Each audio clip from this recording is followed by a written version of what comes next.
We walk through cities every day, admiring their architecture without realizing there's a hidden story buried beneath our feet. What if the most important chapters of urban history are not written in books, but hidden underground? Take a closer look at old structures across the world. You'll notice strange windows below ground level, doors that open into soil, buildings sunken deep into the earth. The official explanation: cultural layers, soil subsidence, innocent natural changes over centuries. But what if that's not the whole truth? Old photographs from the 1800s and early 1900s show something unsettling. Buildings buried under 5, 10, even 23 feet of earth. Entire floors covered in a way that can't be explained by slow soil buildup. It raises big questions. First, how did these buildings get buried so deep and so fast? We're not talking inches over centuries. We're talking about foundations and first floors buried under several meters of soil. Sometimes only the roof remains visible. Second, if cities were buried under such enormous amounts of soil, how were they dug out? Heavy machinery wasn't even invented yet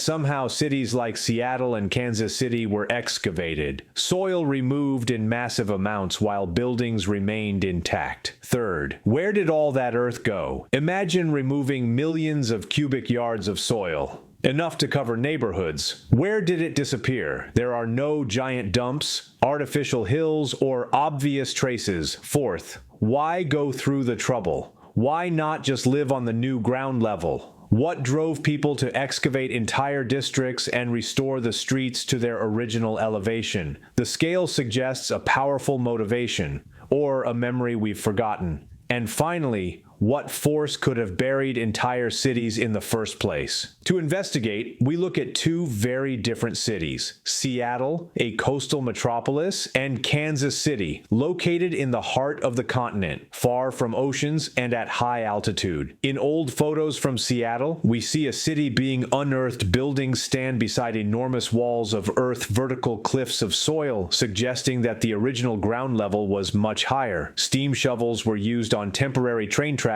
laid in the streets. Conveyor belts carried earth away. Water cannons washed soil into slurry to be carried off by sea. It wasn't cleanup.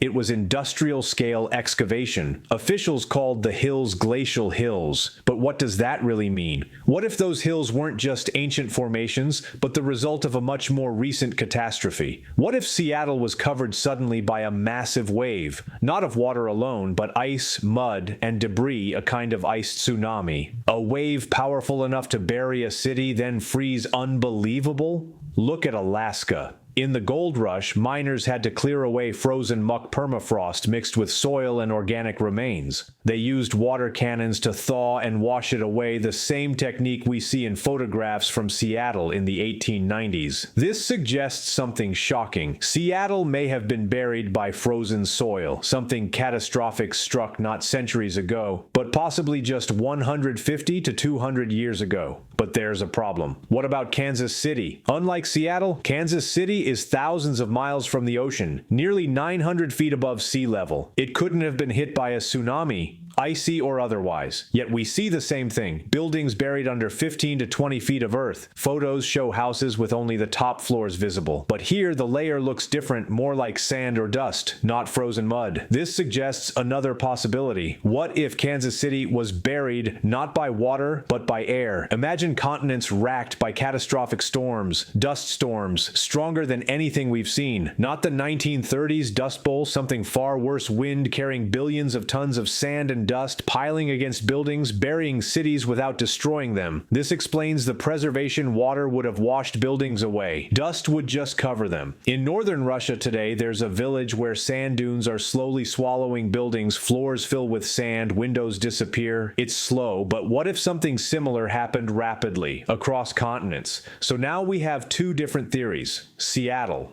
buried by an ice tsunami. Kansas City, buried by apocalyptic dust storms. Two different catastrophes, but they happened at roughly the same time. Which leads to the real question. What global event could trigger such different disasters at the same time across the planet? Was it a cosmic impact, a volcanic eruption, a sudden climate shift, something erased from history intentionally or forgotten through time? What we do know is this: it's not just isolated streets being dug up, we are digging up the past literally. Old architecture tells a silent truth. Deep under our feet lies a forgotten chapter of humanity. Buried cities excavated not to build anew but to return to what was. And the evidence is all around us in sunken windows, half-buried buildings, and underground stories waiting to be told. The buried cities are not just ruins, they are witnesses to a catastrophe we have yet to fully understand. They're waiting for us to keep digging,